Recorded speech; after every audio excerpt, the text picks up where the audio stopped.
Welcome to the Gold Exchange with Keith Weiner, where we untangle market and policy complexity using timeless economic principles. For show notes and archives, go to goldexchangepodcast.com. And now, on to today's episode. Welcome, Stefan, to the Gold Exchange podcast. First question that I'm interested in: what's your background in history? How does anybody come to get involved in this crazy space full of gold bugs and other assorted geeks and freaks? How did you come to found Money Metals Exchange? Sure. Well, thanks, Keith. Of course, it's great to be on your podcast. Listening to you and reading your writings for years, and then getting to know you over the last several years has been really great. And I think going back to what kind of got me interested in precious metals, I'll talk a little bit more about my history beyond that. But it may have been the same thing that got your attention, and that was about 20 years ago, a little less than 20 years ago. I started reading the writings of Antal Fekete, who struck me as really an independent thinker and was bringing some ideas forward about monetary policy that fascinated me. And I was interested because I was investing and had long been investing in real estate and was interested in interest rates and how interest rates are moving and what causes them to move. And that led me into a discovery of how the Federal Reserve System actually works, and then how really crazy and upside down it is. And that's kind of what led me down the path to precious metals, along with some prompting from folks like Edwin Vieira, who I used to work with when I was at National Right to Work, who's a monetary historian and on the legal side. But just backing up a little bit from that, I personally was always interested in public policy as a sort of free market, libertarian thinking person, starting with, at least in college, if not before, in college at the University of Florida, it was learning about, totalitarianism in the college administration, and just, kind of leaving a taste in my mouth about where, people are trying to control others in such a heavy-handed manner. And I think that may have inspired me to go into public policy. I went to Washington, D.C. in 1996 and started working in outside organizations such as Americans for Tax Reform, and then ultimately National Right to Work, where I spent 15 years fighting forced unionism, which is, the idea that union officials use government force to compel individuals to join or support them, and of course extract forced dues from them, which are then used and poured into big labor's big government agenda. And so that was my... Just let me interject. How many states have forced union laws, and how many states are right to work right now? Yeah, I believe it's up to 28. They've passed several laws since I left in 2010. Actually, they passed more laws since I left than when I was there. So I wonder if there's a correlation. But ultimately, there were 21 when I started, and I think there were 23 when I left, and they've passed about 5 more since then. These are right to work laws or forced union laws? State right to work laws, where states have exempted themselves from the federal policy of forced unionism. It's actually imposed at the federal level, at least in the private sector. And then states have the ability to opt out, but only if they affirmatively pass a right to work law. States actually govern their public employees for the most part on their own. And that has stopped the expansion anyway of forced unionism. In fact, the U.S. Supreme Court ruled recently which was a National Right to Work case, that forced union dues in the public sector is unconstitutional in full. So you literally cannot force an employee to pay union dues as a condition of employment if they're a government employee, because that's state action and it's forced speech. And that was reversing precedents from 40 years ago, which upheld the idea to an extent, trying to parse out the union's role as a bargaining agent from the union being involved in politics. And that was a completely unworkable system where workers couldn't opt out of really the bulk of union dues and all of its politics anyway. So, and especially if you have a union that's lobbying the government, for anything, that's including wages, that's political speech. So anyway, the bottom line is the Supreme Court actually said you can't have forced dues in the government sector at all. But the actual root power is the union monopoly bargaining power, which is the idea that a union can be installed, a private actor, and not even a government employee, can be installed as the exclusive spokesman for all employees in a unionized government workplace. And that gives these private actors significant leverage vis-a-vis the government, the power to shut down public services and hold them for ransom and through strikes and other things. So that's the root problem. And there are about 30 states, I think, that affirmatively prop up that system in the government sector still. But the trend is definitely towards more freedom on the right to work issue, and certainly on the forced dues issue. That's been, major progress made there. I remember getting some introduction to this, and I don't know if it was high school. I think it was in high school. About the argument was, well, since the union is benefiting you by getting you a higher wage than you would otherwise get, then the union has the right to forcibly extract a certain amount of dues. And even then, and I hadn't studied economics, but that just seemed like a dubious proposition. You mean like there's a certain wage, and then somehow the union does something somehow to raise that wage? And then later, coming to Mises, we said, the only way to raise wages is to increase productivity, which, usually means increased capital investment. And, the union seems to be fighting that tide. But anyways, okay, because we got you a higher wage than you'd otherwise get, that gives us the right then to, force you to be a member of the union. That's their argument. And of course, it's specious because they actually specifically make it illegal or block the ability of the employee to bargain their own deal with their employer. So the best and most productive employees are held back, and the lower performers are the ones that are, sort of catered to. And as a result, performance declines, and so does individual, excellence. And so the union has this approach where they say, oh, we're forced to represent everybody, so we therefore must be able to force them to pay dues. And then we introduce a bill saying, okay, we'll remove the union monopoly bargaining power, so you only represent people that are actually members. And their media is like, no, absolutely, we want to leave that in place. So they want that monopoly stranglehold, and then they complain about it as their justification for forced dues. Yeah, it sounds like a perfect example of a term that I coined. They call compensation. So compensation is when you take for granted that something's wrong somewhere, that you cannot or will not fix it. So then you go and deliberately do the wrong thing, like on purpose, allegedly to fix this other thing that you can't fix. So, letting the air out of 3 tires if you have a flat. Or in this case, well, we're forced to represent all those people, so therefore we need a new law that forces everybody to pay us. Right. Well, how about just repeal that first one and then problem solved, right? Anyway, obviously the whole thing's disingenuous as hell. Right. It's not really what it's about. Yeah, so that took me, and that was the first 15 years of my career was working for, and most of that time, vice president of National Right to Work, where I was doing fundraising and media and policy. I was on the legal foundation side, so I was focused on all of our legal cases on behalf of workers who were being victimized by union abuse.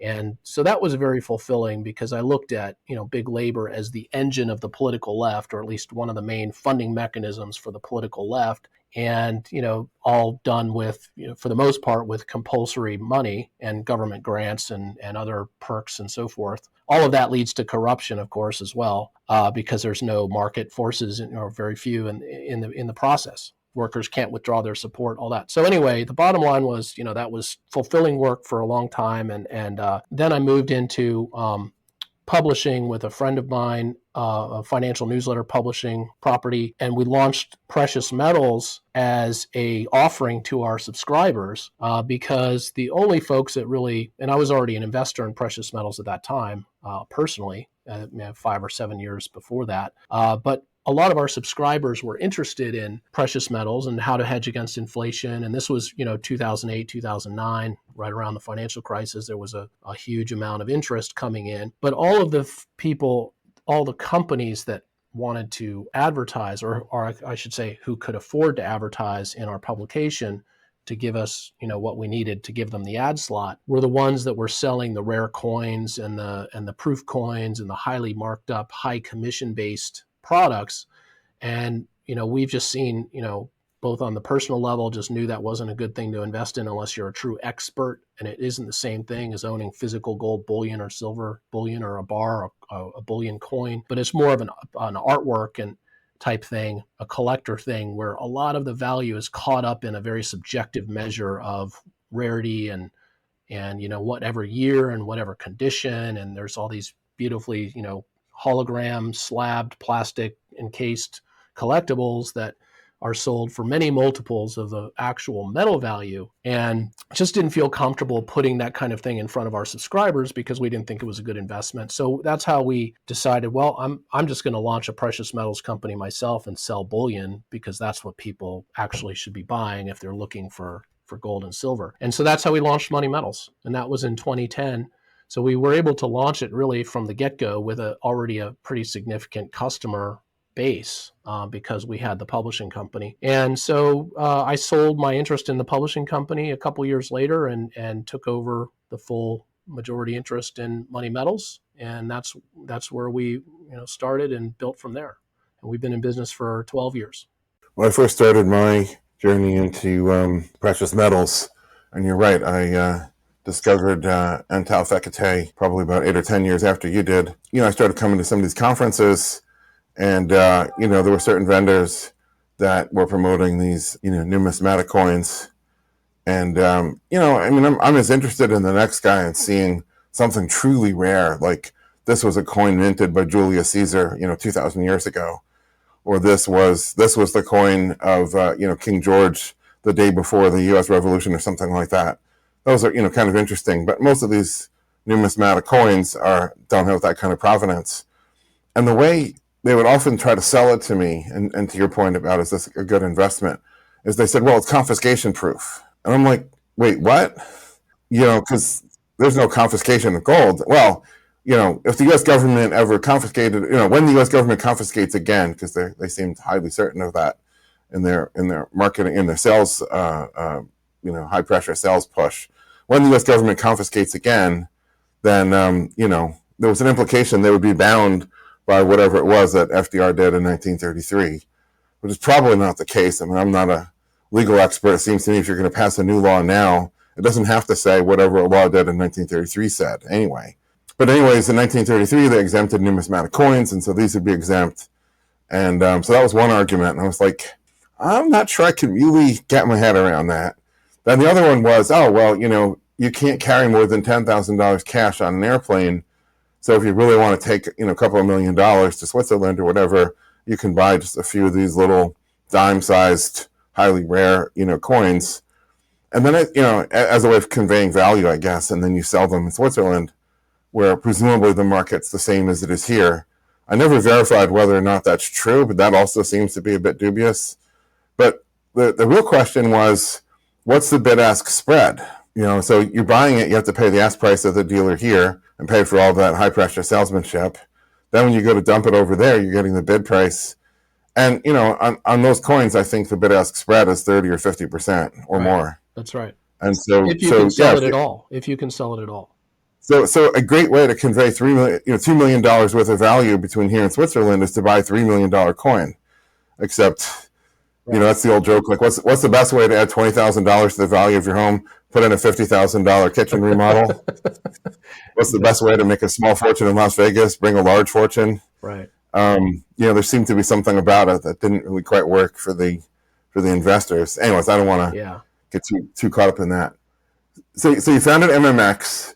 But the other thing that you're involved in that I want to ask more about is the campaign for sound money. And how do you see that, both related to MMX and, where do you think, sound money is going as a policy? And then, I'll probably butt in at a certain point because I've had some experience in my own public policy fights as well. Yeah. Well, I know you've been involved in some of these state legislative battles over the years as well. So about 5 years into Money Metals, I guess part of my DNA is public policy, and I just kind of am always drawn back to that to some extent. And I care, I got involved in precious metals because it fits my ideology. It's free market money, and it's a way, the idea of gold in the monetary system is a way of introducing discipline onto the politicians. Politicians, that are desperately trying to avoid that, and as for the most part, with an unbacked fiat system, have avoided that with that system. So I look at the policies as I'm going along as a precious metals dealer and seeing a lot of things that are really a problem for our customers and for a remonetization in practical terms of gold and silver as a usable money again. So I decided that there's a niche here, a need that is not being addressed, and unfortunately not addressed very well at all by the industry groups, and decided to launch the Sound Money Defense League as a project primarily or principally of Money Metals Exchange as a way of advancing actual legislation and thinking, but in particular with a focus on legislation that would promote gold and silver as money in the U.S. And, that involves both federal legislation as well as state legislation. So we have been over the years working on a number of bills. We've had a fair bit of success at the state level. The federal level is another matter, but we do have projects there. But in particular, I feel that the number one problem, at least in practical terms, is the friction around the buying and the selling, which is the taxation. So you have sales tax, or at least did or do in most states. You don't, but you still do in a few. You have sales tax on the front end, and then you have income tax on the back end. And so it's interesting because on one hand, the idea of sales tax is it's a tax on consumable goods like, clothing or automobiles or whatever. Mm-hmm. And then on the back end, it's like, oh, you have a capital asset and you now have appreciation. And, so your consumable now has gained value and you have to pay, income tax on that side. So you basically have double taxation. So about 7 or 8 years ago, there were about 33 states that fully exempted precious metals, fully or partially exempted precious metals from the sales tax. So there was already a lot of these laws in the books exempting gold and silver from the sales tax in the states. But now there are 41. There are 41 states that fully or partially exempt gold and silver from the state sales tax. And that's partly a result of our efforts on the Sound Money Project. In particular, the last 5 years, we've passed working with in-state legislators, sometimes dealers, and grassroots people on our list who've been reaching out and lobbying their state legislatures with our prompting. We've been able to pass sales tax exemptions in Louisiana, Ohio, Arkansas, and West Virginia in the last four years or so.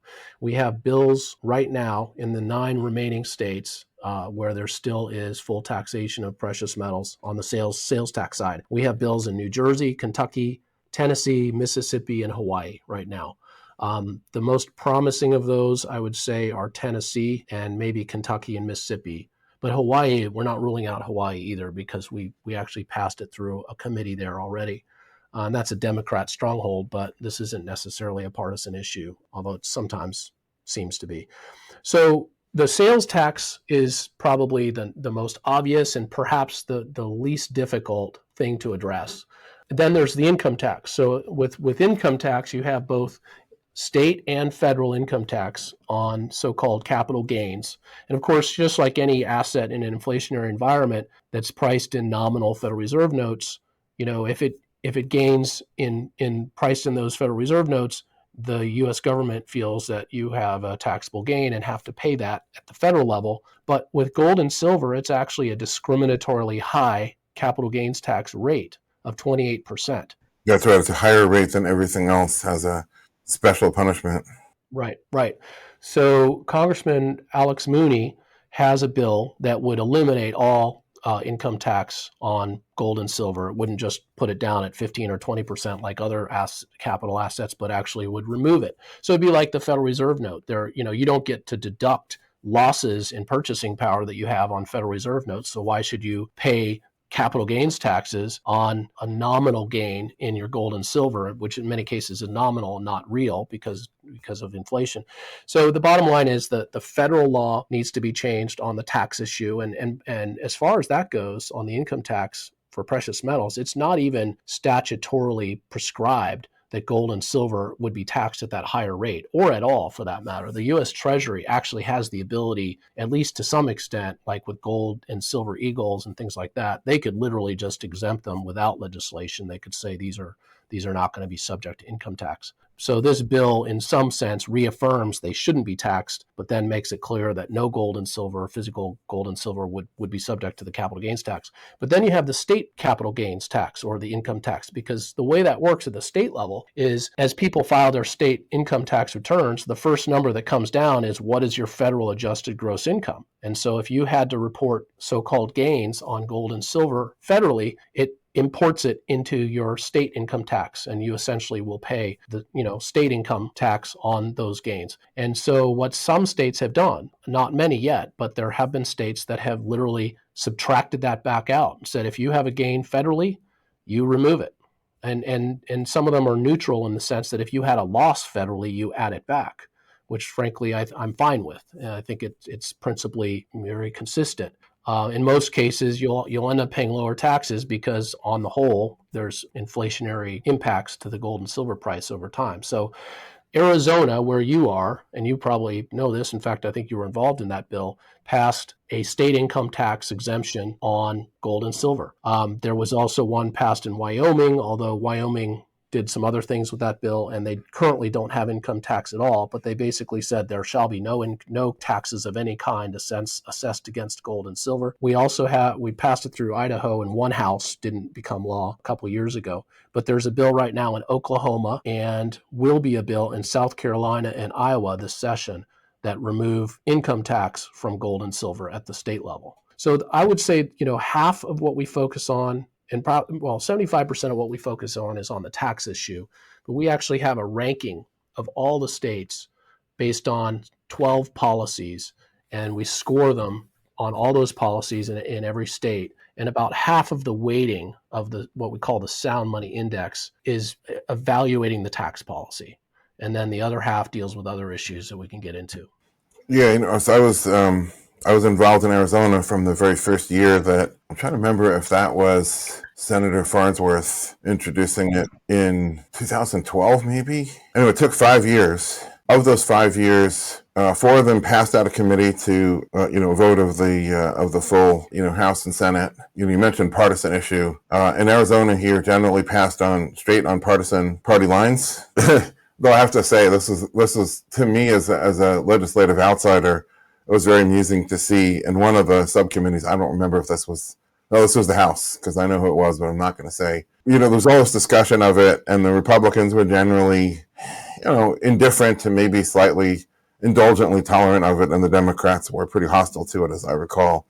When it came time to call roll and actually vote on it, the person who would have been the chair, but had delegated to somebody else, literally grabbed up, the laptop, the notebook, and whatever, and ran out the back door.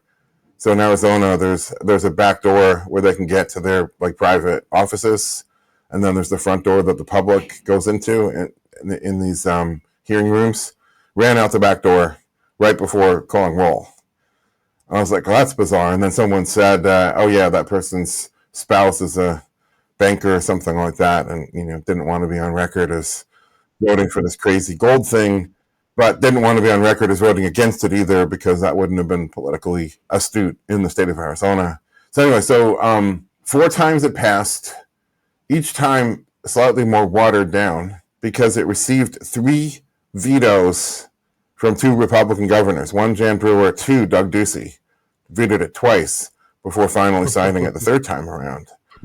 And I'd never heard of this before, and I couldn't have imagined it before I saw it, that, here, past strict party lines, and that is every Republican voted aye and every Democrat voted nay, and a Republican governor vetoed something that was unanimous on his own party side, or her own party side in the case of Jan Brewer. Still not sure I really quite understand that. The politics were very bizarre. And then each time, because I was working with the various legislators involved, Senator Farnsworth, Representative Fincham, both were just stalwarts of this effort and just real troopers. And every year, trying to get some indication from the governor, what's the issue? And then continue, each year kind of narrowing the scope of the bill down to, it went from gold and silver recognized as money and legal tender and all kinds of other things down to, repeal the capital gains tax. So Arizona is one of those states that you take your federal AGI, you subtract any gains you had from gold and silver, you add any losses that you deducted from your federal AGI, gold and silver, and that's it. And then there was recently a Twitter storm where one of the sort of free market-ish economists was saying Arizona passed legal tender. And I said, no, we didn't. We only passed, the repeal of the tax. Anyway, he said something kind of derisive and dismissive, kind of trying to treat me like a peon. I didn't know anything. And I was like, anyways, that didn't go anywhere. But that was the result of that. And my personal takeaway from that was, and so I was involved in also in lobbying in Texas and a couple of the states you mentioned. And my personal takeaway is maybe you just need more patience than I have. Maybe I'm just too, wanting everything now. But I kind of walked away with like, wow, is there really going to be progress at the legislative level? And I saw, here in Arizona, these two, particular politicians and a few others, it almost seemed like that gold was a hobby for them. Like, I don't think there was a great deal of constituent support. I don't think there was a great deal of voters who didn't want it. I didn't see any real opposition. Like every time that, they asked for testimony in these hearings, the only opposition was like, legislative council or the treasurer's office. And usually it was a minor nit. Like, one year it was, the government agreed, the state of Arizona government would have to accept payment of taxes remitted in gold. And then the treasurer's office came to testify and say, we don't have the means. If somebody would show up at our counter and put gold coins on it, we wouldn't be able to tell counterfeit from real. We wouldn't have the safes and the other handling procedures, that kind of thing. But there was no objection from the public, but nor was there a great deal of enthusiasm either. So if you're a politician, you're spending political capital and, you only have a certain amount of that. And so, is this something that they're going to really get behind? Yeah. Well, on that topic, this is where some of my grassroots experience with National Right to Work comes into play. And I think there's a lot more ability to affect these policies by generating grassroots, heat, if you will. And we've been doing that with we have a pretty large email list, and we also have a very large customer list, and hundreds of thousands of emails, hundreds of thousands of customers, and we have been leveraging those lists to contact people in these states at targeted moments, where a little bit of lobbying on their part to the member of the committee or the chairman of the committee or the House leadership or whatever can make a difference in getting them to move forward on the legislation. And I can tell you that last year, for example, in Arkansas, we would not have passed the sales tax exemption had it not been for the grassroots mobilization that was done. Now, we're leading this, of course, but beyond that, we're sharing these creatives with other groups. We've shared it with Campaign for Liberty more recently, and they have a grassroots base of people that care about these issues. More recently, I've shared some of these email templates with some of my competitors and encouraged them to send it out to their customers in those states. Just last week, I sent it to a couple of major competitors of ours, and I'm hopeful that they'll continue to, or I don't know if they've done it, but they're not as motivated necessarily on this topic as I am. We tend to be more ideological about monetary issues at Money Metals, perhaps, than some of the other major dealers who are not necessarily, ideological people, but the bottom line is the grassroots does make an impact. In fact, in Arkansas, as I mentioned, the chairman was not going to have a hearing on the bill, and he was blowing us off, and he started hearing from probably hundreds of people because we were emailing thousands of people. And he called up and said, "You guys, you don't need to do this." He was trying to talk us. He was angry, but at the same time, he was like, "You're going to get a hearing on the bill." Just, So he gave us the hearing. It passed because it hadn't passed like a couple years earlier. We had a hearing. It didn't go anywhere. And, the politicians, and this is something I learned, the politicians like to complain and try to make you think that if you're getting their attention, first they ignore you. And they try to hope that you're just going to walk away and they don't care. They're not listening. But then they start complaining. If you're starting to get to them, you're starting to, they're hearing from people. Now there's a problem. We got to figure out what this is about. Could get worse. Need to figure out what the issue is. Okay, so they focus on the issues that are getting their attention. And if you're on their radar, that's a good thing. Now that sometimes they'll call and complain or threaten, if you keep this up, you're never going to get a hearing. And the important lessons that I learned at National Right to Work in grassroots politics is that means that you need to double down, not back off.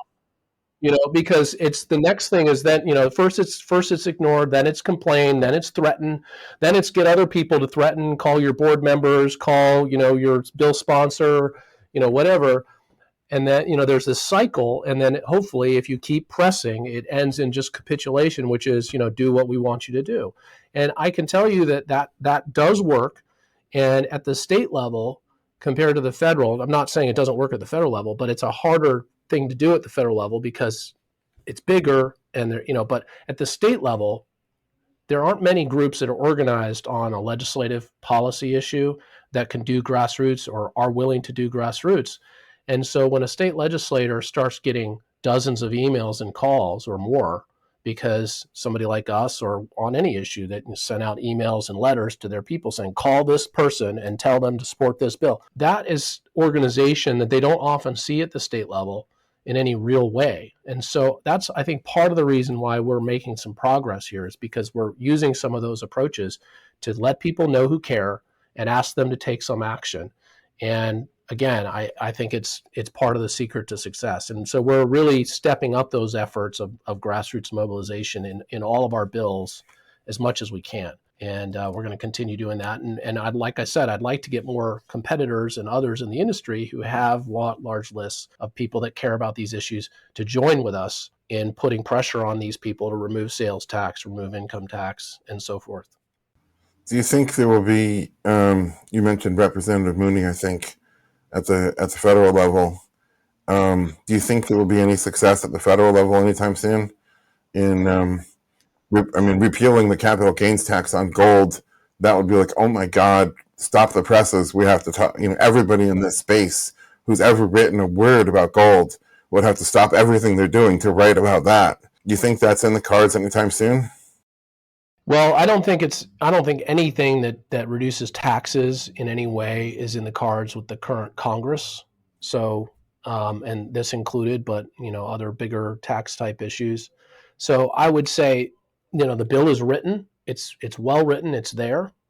There's also a bill to audit the Federal Reserve or audit the gold reserves that Mooney has, which is also to look at any encumbrances and other burdens placed upon the national gold. So these bills are there, and in a certain situation, I could see, lots of attention drawn to these. If we have another crisis or there's a change in Congress and there's more appetite.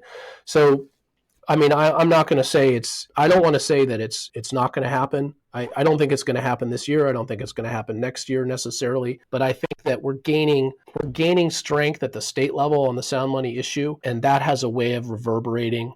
I think as things play out with the Federal Reserve and inflation, I can tell you this year, for example, on the inflation subject, we're seeing 7.5% according to government statistics, which is, probably understates the true rate of inflation. We're definitely finding more interest in our bills at the state level this year than last year because of inflation being a topic. Sometimes bad is good. One of my models when I got started in this, and in terms of lobbying and legislation, was about 2012 for me. Personally, I remember looking at the marijuana, policy, and I think it was called the Marijuana Policy Project, MPP, and there's a whole movement obviously behind going state by state and legalizing it. And I remember thinking this is brilliant because first of all, if you get 3 states to do it, 1, 2, 3 trend, journalists have to kind of cover it. I'm not sure that's entirely been true in the case of gold. It certainly was in the case of marijuana. And then as you go from state to state to state and more states are legalizing marijuana, It becomes inevitable that it will be a federal bill. I think it's not a question of if, it's a question of when. Not that I'm a big fan of either getting high on marijuana or the way that they've turned it into more of a fascist regime where the government grants certain cronies get licenses, which is a license to practically mint money because the demand for marijuana is off the charts.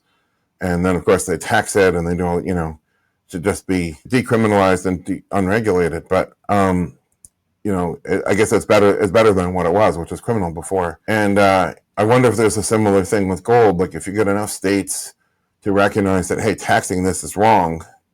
Even if we fall short of recognizing it as money, we don't necessarily want to open that door right now.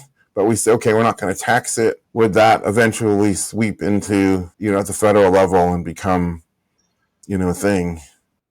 Absolutely, and that's kind of what why we're focused on the states, because we're making progress on the sales tax in particular. The income tax is sort of project number 2, and there's other things we're involved with beyond that. But we're down to 9 states. It was 15 states only a few years ago. And so now you have like Tennessee or Mississippi. These states are surrounded for the most part by states that don't have a sales tax. So it actually strengthens the argument, because it's like, look, people are just going to leave your state. Businesses are going to cross the border. Investors are going to cross the border. It just adds more arguments.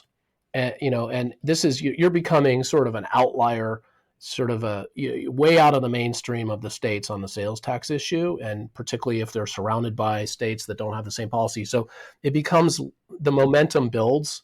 And so I think, over the next few years, I think we're going to knock out a few more sales tax. We're going to have exemptions on gold and silver, like they should be, because they're not consumables anyway. They're held for resale. I mean, remember, the whole idea of sales tax is, you're the final user of the good, but these are inherently held for resale or exchange, and not held for consumption. Maybe a rare coin is, you could say that's, you're consuming it, but as a rarity that it gives you pleasure, you put it on your your wall or whatever. But the bottom line is that the whole idea of sales tax on gold and silver is completely invalid, even if you look at what the sales tax is all about. I'm not trying to say sales tax legitimate, but it's definitely not legitimate with gold and silver.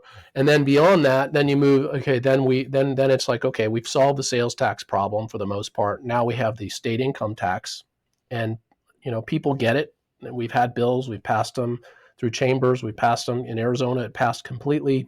And then you start having this friction between states saying, we don't conform to your federal number of what is income. And the more states that do that, I think it puts more pressure on the feds, which is really the main policy there, is the income tax. There's no sales tax federally. Right. And the lion's share of income tax on anything, including gold, would be at the federal level. Right. Most people, the state tax is a small fraction of the federal anyway.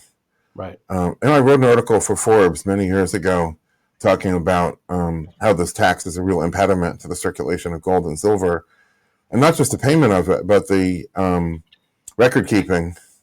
Right. If you were to pay for a steak dinner by handing over a silver eagle, you'd have to know which silver eagle that was and what date you bought it. What your tax basis, right?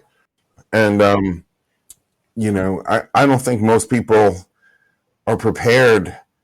In terms of their own personal balance sheet, I don't think most people are prepared to have that kind of compliance, maintain those kind of records. I know what it takes, like, to do that at a corporate level. It's a big deal to really be able to get it right, to really be able to prove this is this item and that's that item.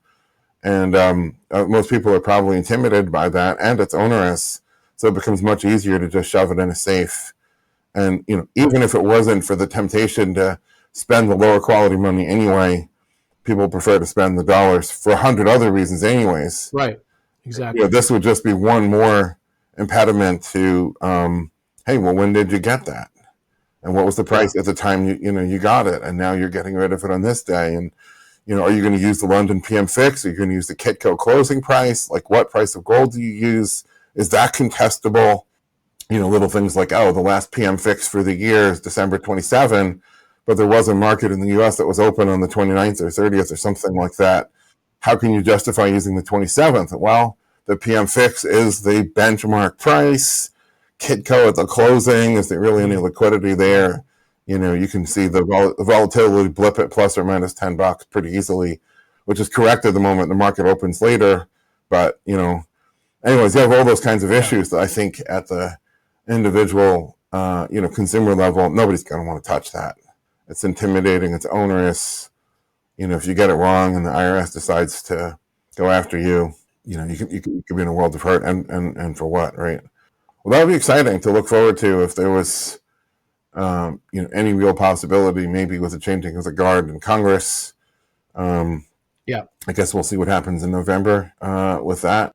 Keith, let me just address the other topics in the Sound Money Index that we rank, and I'll mention the best states and the worst states on the index because I think that might be of interest. Yeah, sure. So, I mentioned about 50% of the index scores states based on sales and income tax policies relating to precious metals. But we added other policies that are significant, such as whether the state has specific performance for gold clause contracts, where a court cannot substitute Federal Reserve notes for a contract that was supposed to be payable in gold, and that's maybe it might be considered a relic, but you know a lot about gold clause contracts and how reintroducing those is part of remonetization of gold and silver.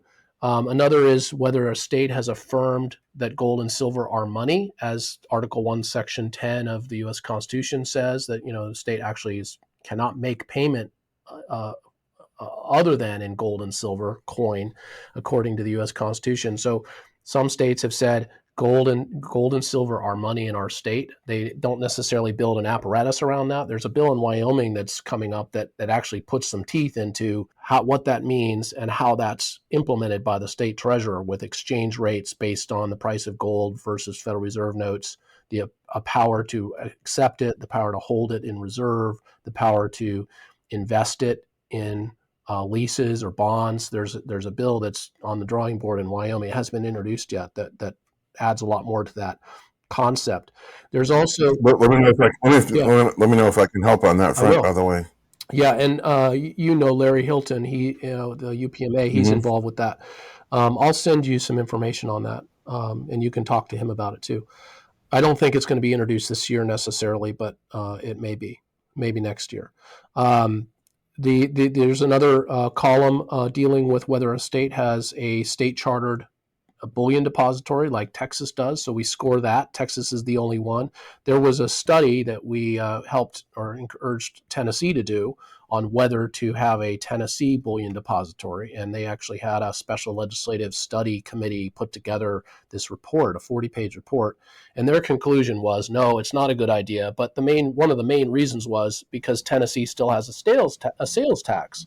And so nobody's going to want to store their gold in Tennessee when, it's based on the state you deliver the gold to, and they have a sales tax. So that's actually given some more weight to the argument to repeal the sales tax on precious metals in Tennessee, even though they're not going to pursue the bullion depository. There's a bill in Oklahoma to set up a bullion depository system.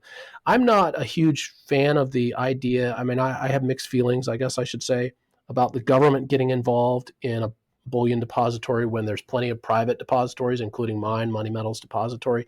The argument, though, is that perhaps a depository that has a state charter might have some greater protection vis-a-vis the federal government in some sort of aggression against gold, where under the state's police powers or somehow under the state's umbrella, there's a bullion depository that might insulate it more from some sort of federal prohibition or seizure or whatever. So, that's a kind of a legal issue, but that's part of the rationale. We also score whether a state has any gold or silver in their reserve funds or in their pension funds. And right now, we only know that Ohio has gold in its pension funds. We heard that Texas actually sold their gold. Yeah, that was some years ago. Yeah, and that came out in the Tasser study that was done in Tennessee. But there's a bill currently in Idaho that will probably pass the Idaho House tomorrow, which would be February 17th, and then go to the Senate. There's a bill in Oklahoma to have the state at least have the ability to hold gold and silver as a reserve asset instead of, because right now a lot of states, what they have, and not that they have big reserves, but they also have these idle monies that are this perpetual sort of short-term fund of surplus tax funds that are waiting to be spent. So in Oklahoma, they have $11 billion kind of on a rolling ongoing basis. And in Idaho, they have $10 billion on a rolling ongoing basis that is held in low interest debt paper, entirely low interest debt paper at a yield nominally of less than 1% and a negative real yield of probably, at this point, 5 to 7 or 8%. And so the idea is that, at least for the longer term portion of these funds, shouldn't we allow the treasurer to add gold and silver, physical gold and silver as a hedge against the inflation that this massive pile of debt paper is suffering from. So we rank whether a state has reserve funds or pension funds held in gold. We also added to the index one of your issues, the gold bonds idea. And right now, no state either invests in or holds or has a gold bond. So it's there. They all get a 0 on it. That's fine. There's a lot of work to do. I know Arizona considered that, and maybe at some point in the not too distant future, a state will do that. We also, and this is the final one, we also score precious metals, what we call precious metals dealer and investor harassment laws. And so what that is these state laws that make it difficult for bullion dealers to do normal business, or invade the privacy of their customers who want to come in and buy or sell from that local dealer. And so I'll give Arizona as an example because it's actually the worst of all of them. And what they do is they have number one, if you sell to an Arizona dealer, and there's about 20 states that have this, more than 20 actually, you have to provide an identification. So you come in with $1,000 worth of gold. You have to provide a photo ID. They take pictures of the gold that you sold, like gold bars or coins or whatever.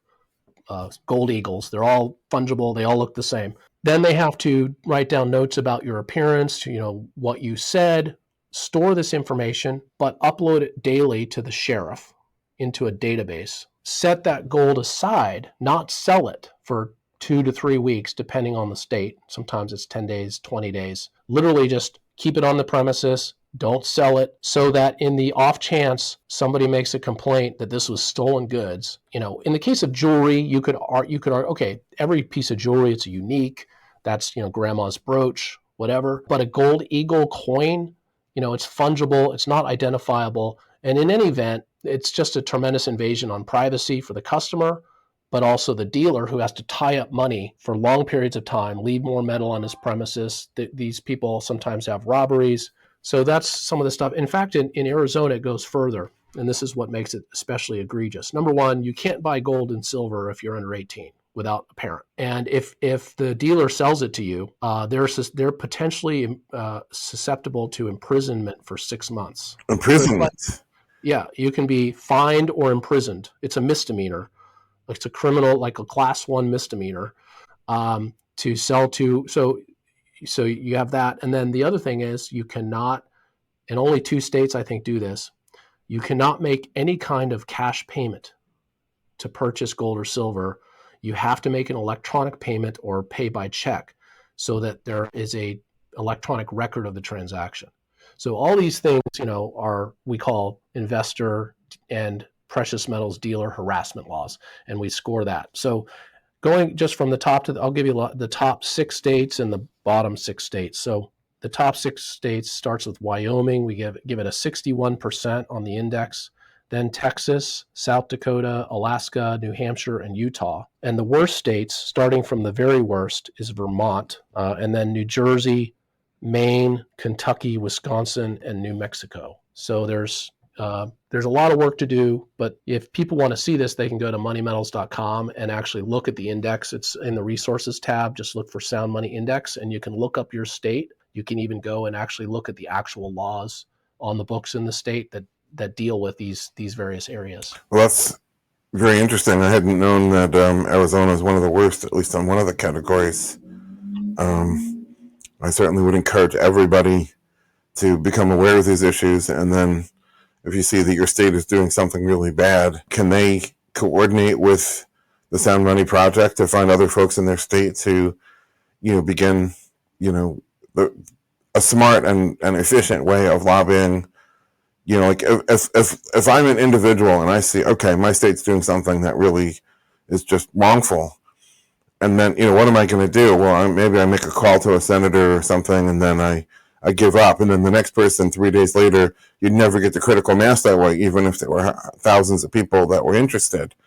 But if people could coordinate, their activities, you might actually get some traction. Yeah, I mean, obviously, one way is to get on our email list. You can go to soundmoneydefense.org or moneymetals.com and just go to get on our email list, and we will be able to send you alerts about your state. You can go to soundmoneydefense.org and look at the announcements about various pending legislation and see who the bill sponsors are or what the bill numbers are. And like I said, there's literally, we got 5 sales tax repeal bills, and we have about 7 or 8 other bills involving some of these other areas pending right now. And most of those, there's information about them right now on our Sound Money Defense website. So that would be probably the best thing to do. Get on our list and then check out the bills and talk it up to your representatives in those states. Well, very cool. I hope that this is a growing movement and that we can get traction and continue to make progress on this front. Very cool. Yep. I like what you do, Keith. I mean, on every front, both your and what you're doing is similar to, it's in a different way, but it's parallel to what I'm doing.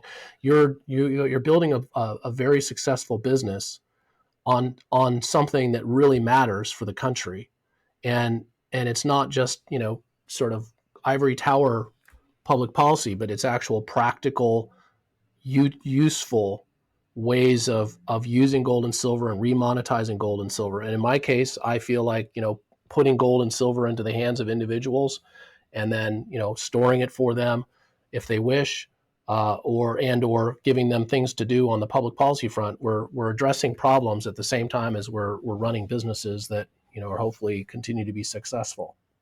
Yeah, no, absolutely. I founded a nonprofit called the Gold Standard Institute, a 501c3, and then at the same time, around the same time that I founded Monetary Metals, which is a for-profit. And I thought that there would be kind of two arms of the pincers to attack this problem. One on a little bit more education and outreach, definitely not grassroots organization, and then the other, obviously, offering a value proposition. And most of my energies now are focused on the for-profit side. I guess partly because making money is good, and there's always that, but I think also I just got frustrated with the glacial pace of progress. And I've spoken to legislators in a lot of different states, and also MPs and other legislators globally, and central bankers globally too.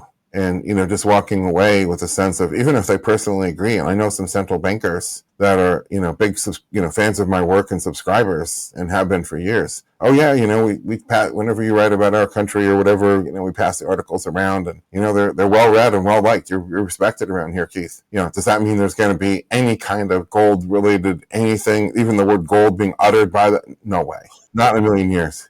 Partly because, I'm not dealing with the people that, are the, the Jay Powells or the equivalent, at the top. I'm dealing with people 1 or 2 layers below that. And, they know that it would be career suicide for them to talk about gold, at least in a professional context. So they can get together if I happen to be visiting and have a beer with me and talk about it, but not, officially. But it's an interesting thing. We'll see if inflation or whatever other drivers may continue to raise awareness and consciousness for gold, which is kind of both a good and a bad thing. It's like, okay, awareness is going up. That's a good thing. But awareness is going up because the world is headed in such a horrible direction. I guess I'm reminded of Frodo saying to Gandalf, I wish I hadn't lived to see such times.